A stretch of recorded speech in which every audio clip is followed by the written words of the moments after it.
The East Coast is plunged into days of darkness by a blackout.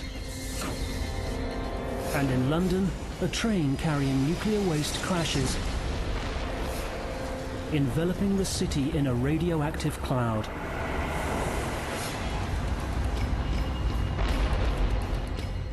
These nightmare scenarios could happen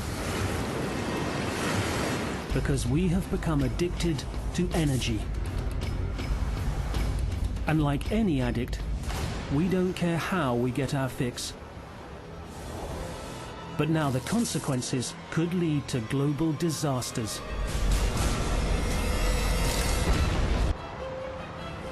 Satisfying our energy needs has reached crisis point. The race is on to plug the gap between diminishing supply and growing demand, especially for supply that is clean, green, and cheap. What will happen to the world 100 years from today is actually fundamentally quite frightening. Many people don't appreciate just how frightening it is, so we need a new industrial revolution. America's Secretary of State for Energy, Professor Stephen Chu, is a Nobel Prize-winning physicist. He deals in science fact. We had incredible energy resources, and so we built an infrastructure and a set of habits based on abundant energy for 200 years. Rapid global industrialization has helped create global prosperity. But it also has addicted the world to fossil fuels, now poisoning and warming our planet. In the next 20 years, we'll need 60% more power to satisfy the new, emerging global economies. But what will be the source of that new power? Fossil fuels? Nuclear? Hydroelectric?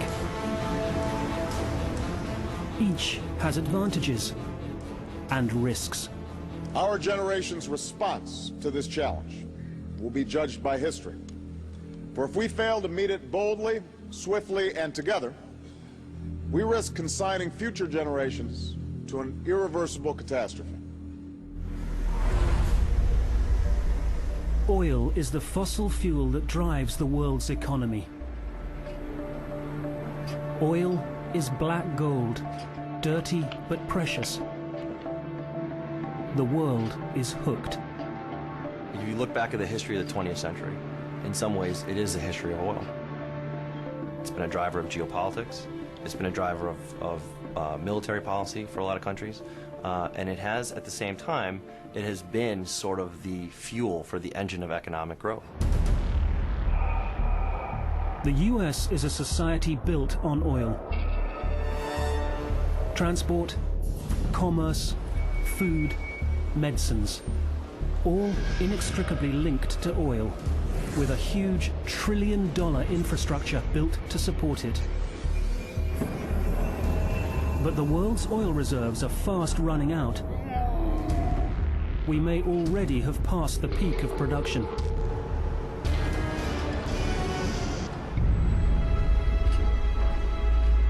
Our reliance on oil also makes it a potent political tool, one used in the past and most likely in the future. US government advisor and global energy security expert Paul Domjan understands the dangers.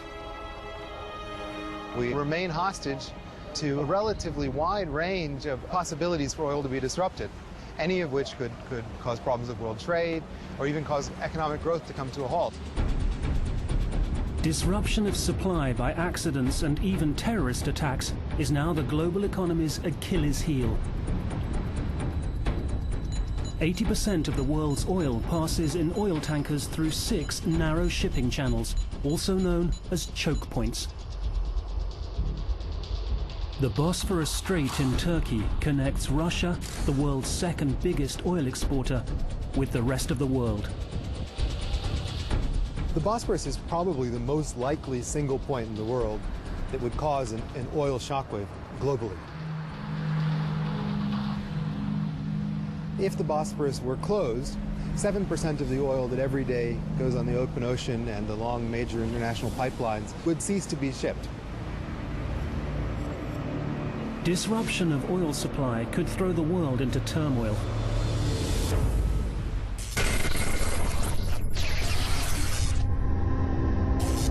Turkey, 2015. A tanker loaded with 150,000 tons of Russian crude oil navigates through the Bosphorus, which is, at its narrowest point, just 2,200 feet wide. Iran, Russia's main oil export competitor, is suspicious of Russia's links with the West and oil deals in the Caspian Sea. A terrorist group with Iranian sympathies plows a suicide boat loaded with explosives into the Russian tanker.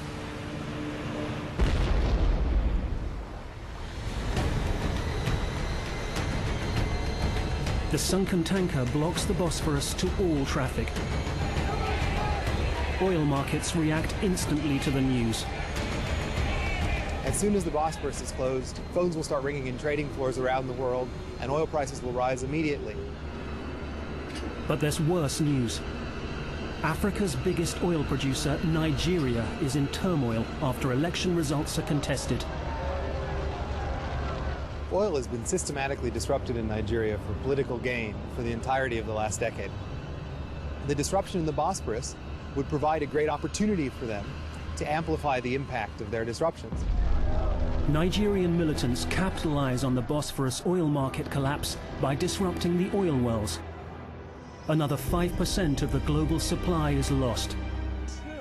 With 12% of oil supplies disrupted, prices spiral out of control. After just 3 days, motorists begin panic buying petrol. People are forced to seek other means of transport.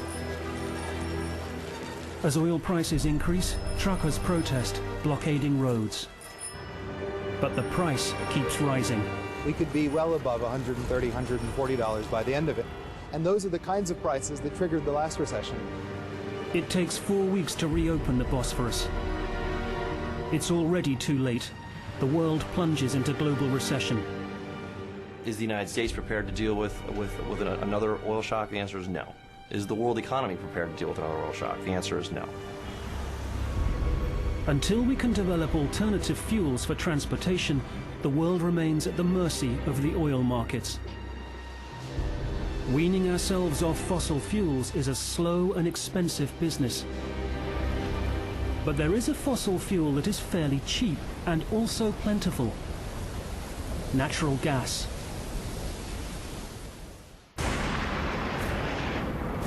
Our existing sources of energy are running out, but also polluting and warming our planet. Are we heading for crisis point? In an energy-starved world, natural gas is becoming an increasingly attractive alternative for generating energy. It emits half the carbon of coal and 1/3 the carbon of oil. Demand for gas is growing. But in its gaseous state, it's expensive to transport, so it's compressed 600 times and cooled, becoming a liquid gas known as LNG. One giant tanker can hold 36 million gallons of LNG in pressurized tanks, enough to power a city like Boston, Massachusetts for a week. But a tanker is extremely dangerous. LNG explosions are a firefighter's nightmare. Lancashire, England. Firefighters train for an LNG accident. The freezing liquid doesn't burn, but as it pours out of a ruptured container, it vaporizes and spreads uncontrollably. Now the gas cloud becomes highly volatile. Once ignited, it burns at 2,300 degrees Fahrenheit, twice as hot as petroleum.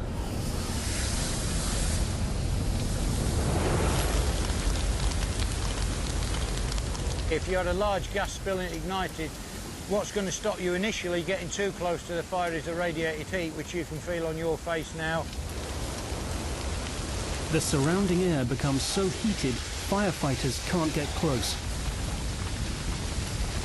This is just a small training fire. An accident in a busy port would involve millions of gallons of LNG. That would be a potential bomb. I would imagine it's a firefighter's worst nightmare for something like that to happen in a harbour in the middle of a city. At present, there are 11 ports that handle LNG tankers in the US. The one in Boston is in the heart of the city. Candice Kelshaw is an expert in maritime terrorism. Her research has revealed that LNG tankers could become a target for future terrorist attacks. The most likely scenario would be that you would have an officer who would have quite a few years under his belt, been at sea, knows LNG ships, is familiar with the environment at sea, and has become radicalized and now has a suicide mission planned.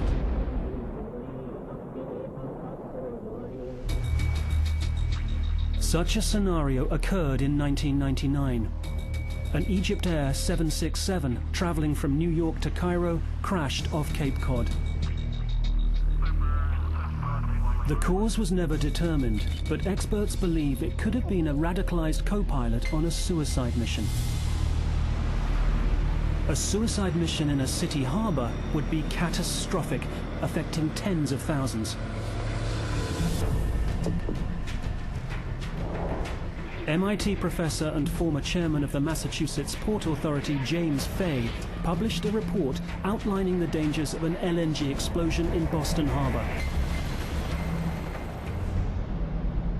You just have to look at the population of people out of doors in a space like this.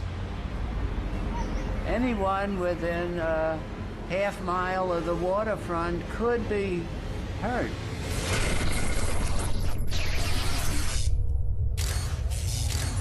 (2015) Boston Harbor. A 1,000-foot tanker carrying 33 million gallons of LNG sails at 5 knots, just over walking pace, into Boston Harbor.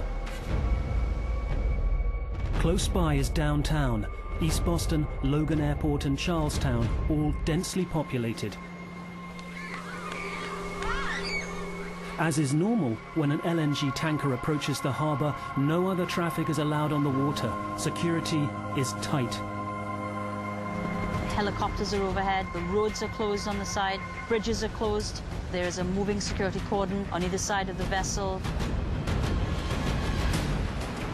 But the massive security presence is looking the wrong way. A radicalized crew member has planted a bomb next to one of the LNG tanks. It doesn't take very much to blast a very big hole in the side of a tanker.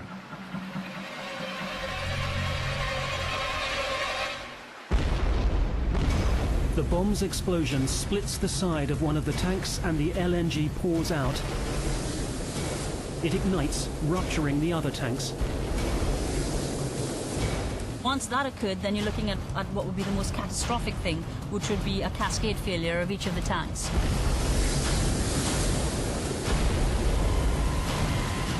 Thousands of tons of liquid gas pour into the water. The LNG comes in contact with what it would regard as red-hot liquid. It is so cold compared to the water that it just turns into vapor. The LNG expands 600 times as it vaporizes. Wind carries the vast vapor cloud towards downtown Boston. The cloud erupts in a fireball 1,000 feet high. A vast thermal radiation wave pulses through the city. This isn't fire, but heat from the explosion, so hot that it ignites anything in its path. That circle identifies the region within which there would be harmful radiation to anyone on the shore. The gas would only burn for 15 minutes, but would be long enough to devastate the city. That's an enormous fire. We've never seen anything like that, and I hope we never do. But as long as LNG is shipped into harbors like Boston, the threat remains all too real. Trying to run this kind of business in old, crowded ports where a lot of people live nearby has got to go. We've got to get the danger offshore, and then there's no problem. But while this would address the problem of safety, it does nothing to change the fact that gas is a fossil fuel and harmful to the environment. To address the growing need for cleaner energy, planners are going back to the future and are looking once more at nuclear power. We are now in a desperate race to secure enough energy to power our future. As the threat of global warming increases, there is growing pressure to reduce carbon emissions, forcing governments to reconsider nuclear energy. Right now, if I looked at the technology for coal and technology for nuclear and environmentally its impacts, well, only one of them has no carbon emissions, so I would quite frankly favor nuclear. It is estimated that over 500 nuclear plants in 30 countries will be in operation by 2025, despite the long shadows that hang over nuclear power. In 1979, a partial meltdown at the 3 Mile Island nuclear power plant in Pennsylvania led to the release of radioactive gases. Then, in 1986, a disastrous accident in the Soviet power plant at Chernobyl led to the deaths of up to 500,000 people. This confirmed the worst fears of the anti-nuclear lobby. But the tide is turning. Energy planners now believe the nuclear industry has learned its lessons. We now know how to operate nuclear power plants in a safe way. The designs are far safer than the Chernobyl, and far safer than actually 3 Mile Island design.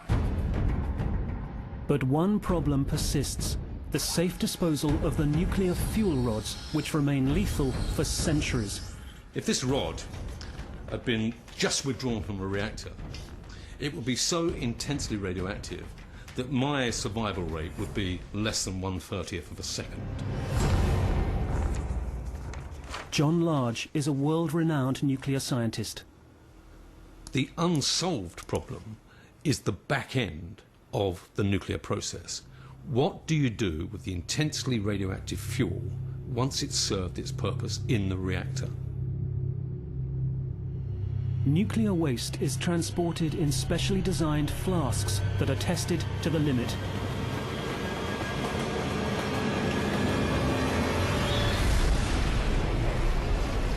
Tests like these proved the flasks could survive a 100-mile-per-hour train collision. They are also designed to withstand a fire burning at 1,400 degrees Fahrenheit for 30 minutes, with the fuel rods shielded in water-filled compartments. But according to John Large, that may be their fatal flaw. I was concerned about the thermodynamic performance of this, because if it's in a fire, there's no way of venting the excess pressure build-up that occurs. This flask is full of water, so it turns into a pressure cooker. Such conditions could occur in a railway tunnel fire. July the 18th, 2001, Baltimore, Maryland. Population 600,000. A 60-car freight train laden with flammable chemicals derails inside the Howard Street Tunnel, resulting in an inferno. Physicist Dr. Marvin Reznikov investigated what would have happened if nuclear flasks had been involved in the tunnel fire. Some of the cars were glowing reddish orange, and that would tell us that the fire would have to be around 15 or 1600 degrees Fahrenheit. Nuclear waste flasks can withstand temperatures like that for only half an hour. The Baltimore tunnel fire lasted 5 days.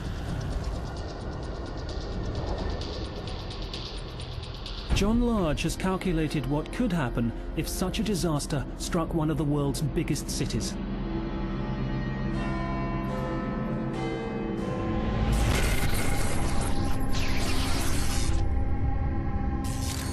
London, England.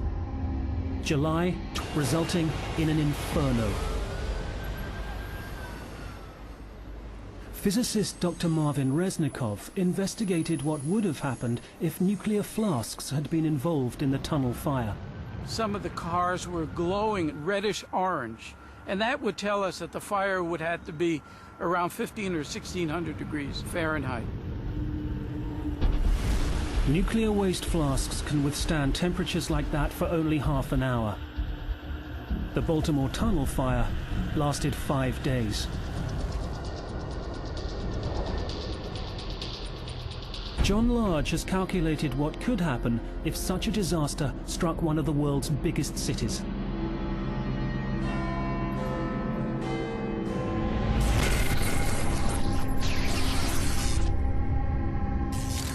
London, England. July 2015. Spent nuclear fuel from a Magnox reactor is en route to the world's largest reprocessing plant at Sellafield in England. It makes a routine rail journey through the heart of London. The train approaches a half-mile-long tunnel north of the city centre. In the darkness, a badly maintained track buckles, derailing the train.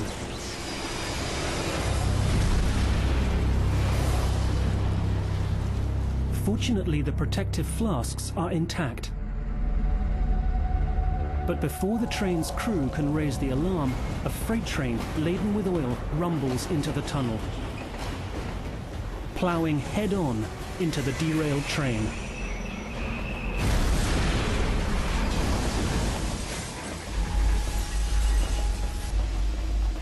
A spark ignites the spilt fuel.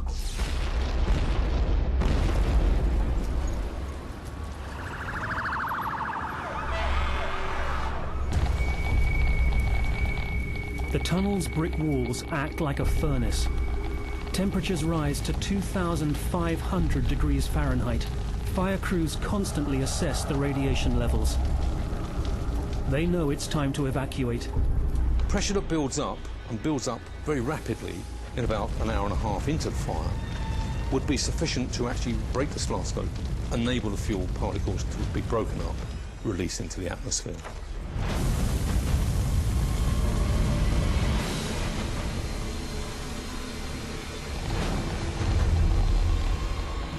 Even though only 1% of the radioactive fuel is likely to be released, it's all it takes to create a deadly plume over London. The weather dictates the number of people exposed, which could be up to 700,000.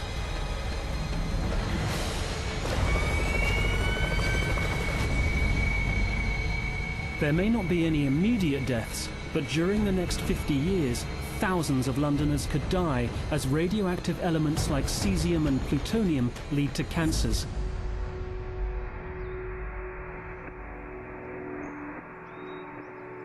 The decontamination operation is immense. Sewers, water systems and green areas are closed until safety is established. Streets and buildings washed down. Some areas could be contaminated for thousands of years. Sooner or later, spent fuel now stored on site at US nuclear plants will need to be moved, putting American cities at risk. Yet the growing need to fill the energy gap has forced the nuclear option back on the table. I think nuclear power has to play a significant role. As we transition to renewables, it's going to take some time. So I think it is a part of our mix. Nuclear power could offer a short-term solution. But could we harness the power from the rivers of the world to provide an endless, clean source of energy? Our hunger for carbon-based energy is destroying our planet. We must find cheap and safe solutions to answer our energy needs, and many believe that the answer is water. It is a resource that is found on every continent. Combine water with gravity, and you have an infinite source of clean, green energy, hydroelectric power. But the giant dams needed to hold back the water have an environmental cost, reducing the flow and damaging the ecosystem downstream. And if a dam ever collapses, the death toll can be shocking. In 1975, a 50-foot wave killed 230,000 Chinese when the Bankyo Dam failed. It was a typhoon that overwhelmed the dam, but we've got to be able to anticipate those kind of storms and make sure that they're designed properly for those extreme loads, especially when you have extreme consequences.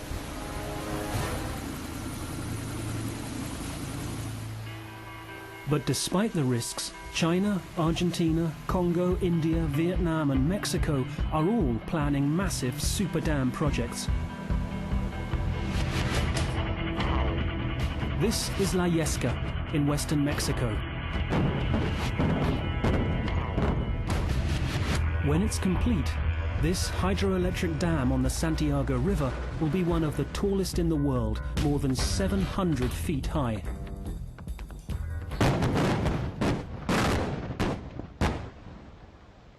We are installing 750 megawatts of power here, enough to give energy to the city of Guadalajara, which is 5 million people.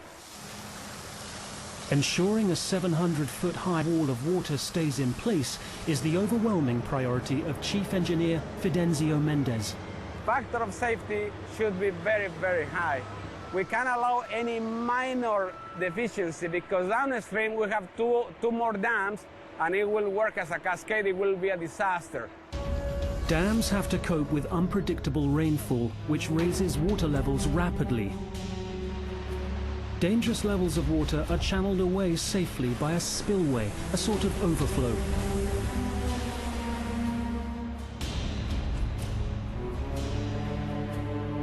Engineers design dams to meet the most extreme conditions, like a rainstorm that might come only once in 1,000 years.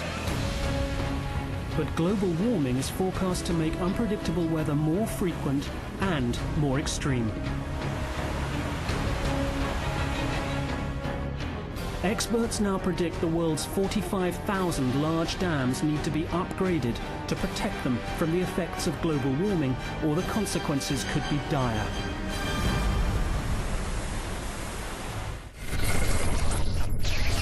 China, 2015. The country leads the world in hydroelectric power generation. Its population, now 1.4 billion, consumes more energy per day than the United States in a week. Its latest dam is built to withstand a 1 in 1,000 year flood.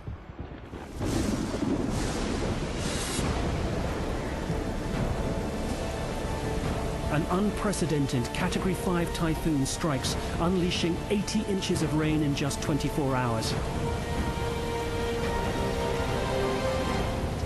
Debris carried by the rising water blocks the spillway.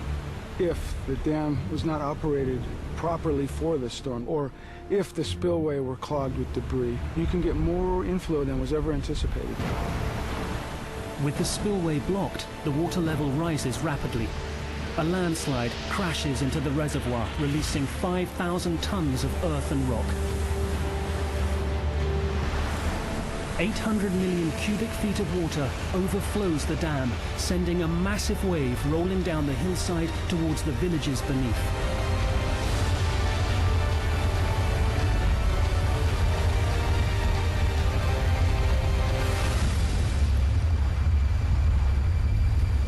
A further 7 dams are breached by the wave as it sweeps downstream. Whole communities are washed away. An area the size of Los Angeles is flooded. Hundreds of thousands die. Super dams can offer plentiful energy for many countries, but the unpredictability of future weather means there is an added pressure and risk. However our future energy is generated, it will all be for nothing if we can't get it from the power plant to where it's needed. It turns out that our power grid could be the weakest link of all in our future energy supply. We're facing an energy crisis, where any disruption to the delicate balance of supply and demand can lead to disaster. But even if we solve this crisis, can we trust the grid to reliably supply us with electricity? America's first grid was created in New York City almost 120 years ago, and then rapidly expanded to cover the whole East Coast. But it's now old and prone to failure as it struggles to cope with ever-increasing demands for energy.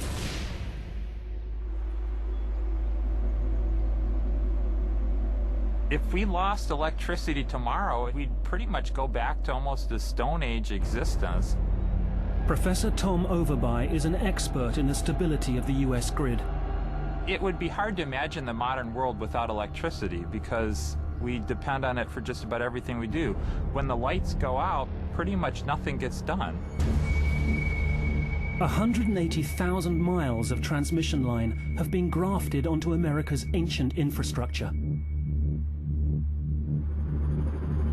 To keep the electricity flowing requires constant care. Our relentless dependence on electricity means cables can't even be powered down for maintenance. How do you repair a 5,000-volt line you can't switch off? Very carefully.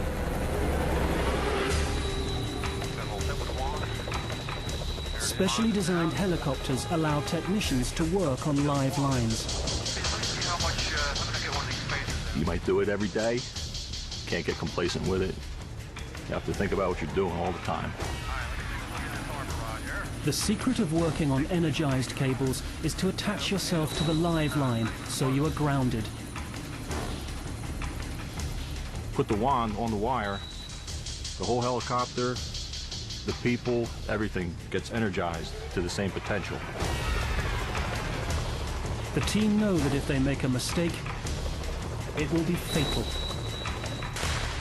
Aviation in and of itself is not inherently dangerous, it's extremely unforgiving.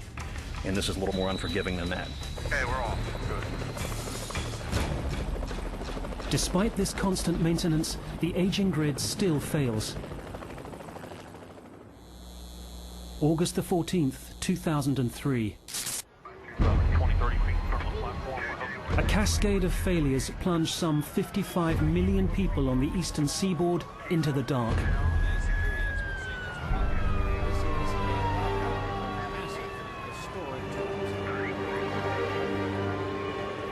The blackout shuts offices and strands commuters, but within 24 hours it's over.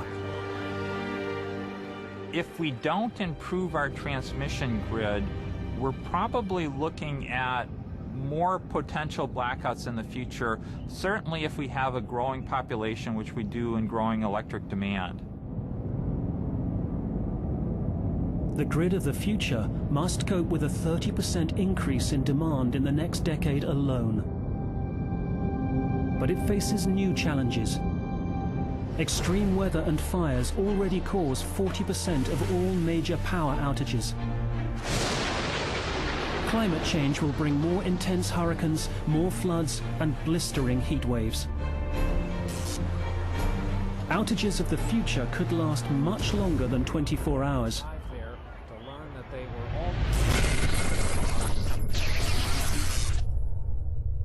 The East Coast, 2015. Global warming is all too real. The East Coast is gripped by a blistering heat wave. High temperatures and increased demand causes transmission lines to overheat, causing power outages across the grid.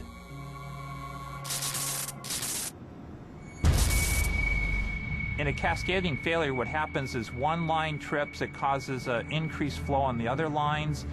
If another line trips, then that causes more and more flow, so eventually you just get a cascade.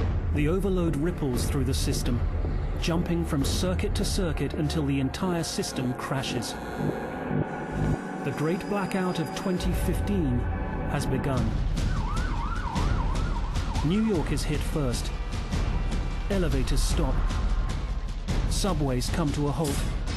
4 million commuters are stranded in the darkness.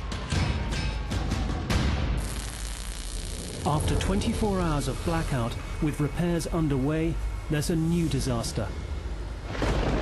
A massive summer storm sweeps over the eastern seaboard, damaging thousands of lines. Within 30 minutes, lights go out across 10 states, from Michigan to Vermont and all the way to Canada.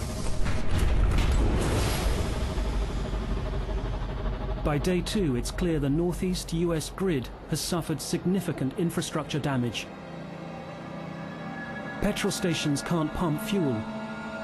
Food rots without refrigeration. On day 3, in the stifling heat, millions are forced to abandon their homes. If you live in a high-rise and it gets hot, you're going to have to leave because it's going to become unlivable inside that building very quickly. Open spaces become refugee camps across the northeast. Day 4. At hospitals, patients die as backup generators run out of fuel. Food and water is rationed. Panic takes hold. Looting breaks out. Law and order breaks down. Thousands of extra grid workers are drafted in from Texas and the West Coast to help restore supply. It's not as simple as just flipping a switch. The power grid just is not designed to supply everybody with their full electric load at the same time. Places like hospitals, police stations, fire stations get electricity first, then it takes quite a while to get to the residential neighborhood. As the fixes are made, power stations restart and the grid splutters back to life. Society gradually resumes normality, but the cost of the blackout is in the billions. The risk of this disaster can be reduced, but will require an upgraded and smarter grid. But to power this grid of the future, the hunt is on to find a green, carbonless source of energy and better ways to deliver the energy. Scientists now believe the holy grail to the energy crisis could lie in recreating the sun here on Earth.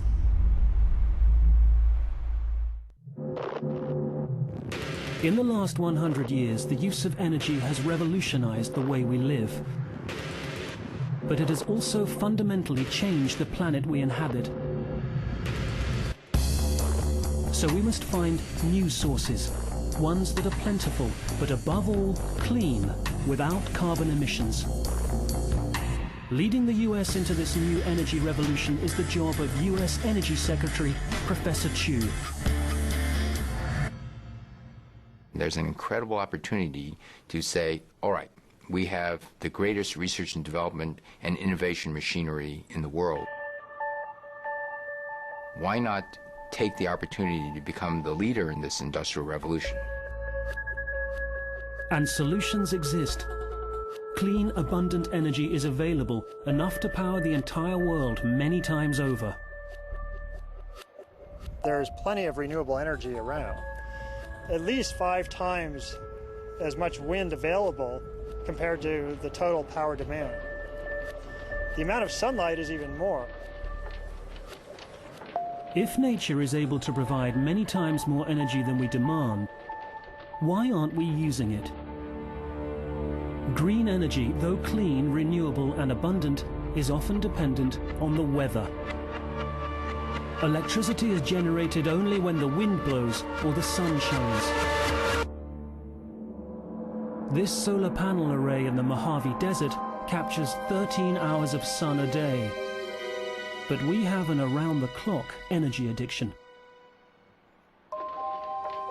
Environmental engineer Professor Mark Jacobson believes that combining a variety of clean energy sources can overcome the problems. We want to be able to combine wind and solar as much as possible because they're very complementary to each other. If you just have wind alone, it's not going to be as smooth as a conventional power plant. However, when you combine wind with solar and use hydroelectric to fill in the gaps, it's not only smooth, it matches the demand perfectly. But there's another challenge for renewable energy. Transmission, getting the supply from where it's produced to where it's needed. 79% of Americans live in cities, often thousands of miles away from the windy Great Plains or the solar arrays of the remote deserts. Renewable energy will need to be carried over vast distances, which will call for new transmission technology. Normal electric cables have resistance, and that resistance causes some loss of electricity. If we can use superconductors to transfer electricity, we could get a lot more electricity down a cable than we can using traditional technology. Superconducting cables have zero resistance, allowing the transmission of far greater electrical loads over much greater distances. They are expensive, requiring rare alloys, and are only in the experimental stage. But if successful, they could distribute renewable energy to every corner of the US. Far further into the future lies a technology which could be the holy grail of energy production. A technology that uses laser beams to recreate the energy of a star, right here on Earth.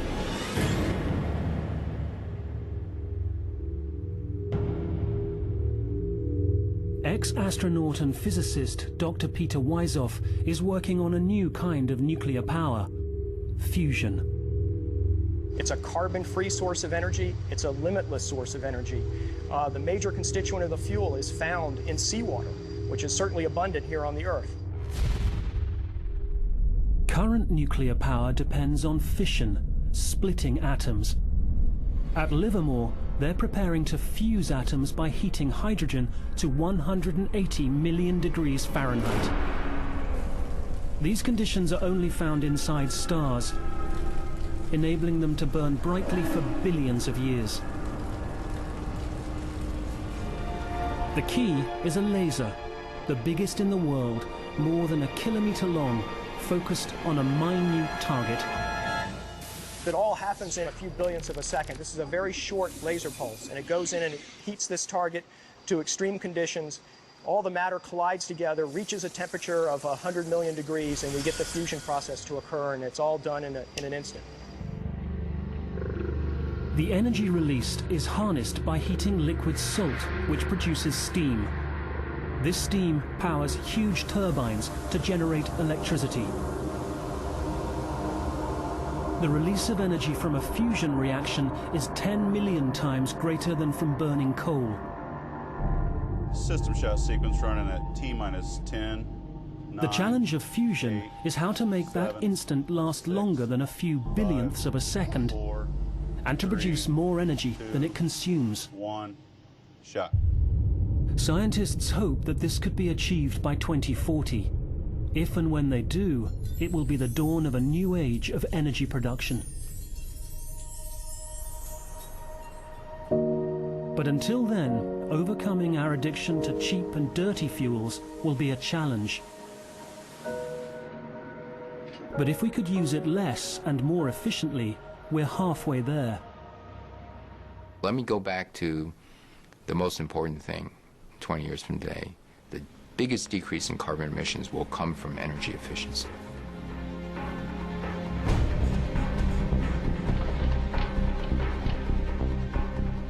Energy efficiency and green technologies can solve our energy crisis.